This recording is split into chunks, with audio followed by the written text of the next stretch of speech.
Hey, it's Berta J. You're back in my kitchen with me today with a little tip about mincing garlic. Now, garlic comes in a bulb. A lot of people get the words confused, but this is a bulb of garlic. And each one of the pieces in here, you can see the little indentions, it's a clove.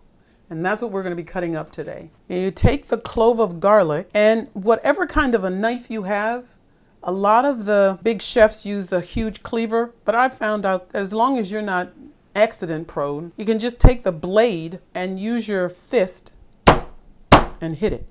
And when you do that, what happens is this wonderful little trick. That skin that you don't want to eat peels off like that. And you're going to cut off this little lumpy part because it's really, really hard. And then I just cut it in half. I'm going to cut it in half this way.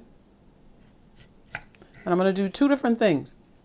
I'm going to show you the difference between mincing and chopping a clove of garlic.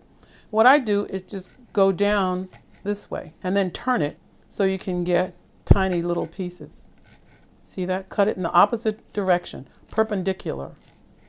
Now that's chopped garlic. Well, when you want to mince it, you could use a garlic press, but you could also just do this.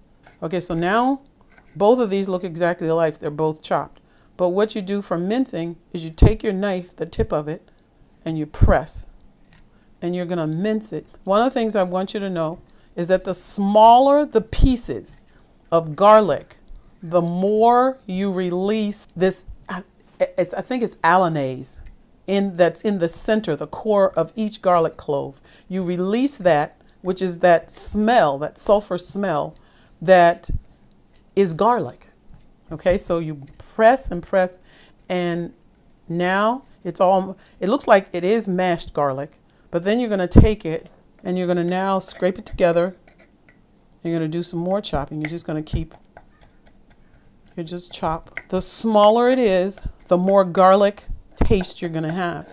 Now you can the recipe may call for sliced garlic because they want the taste of garlic, but they just want an essence of it.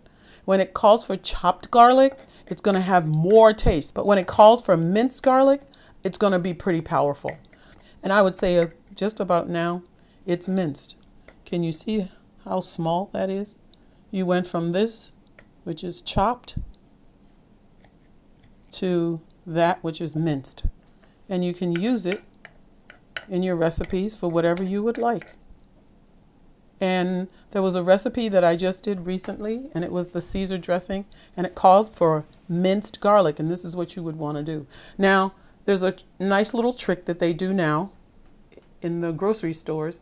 They have bottled garlic, and you can get it minced, you can get it chopped, but you can also get it, looks like it's pureed like a paste. So just remember that the smaller it is, the more pungent and powerful that taste of garlic is going to be.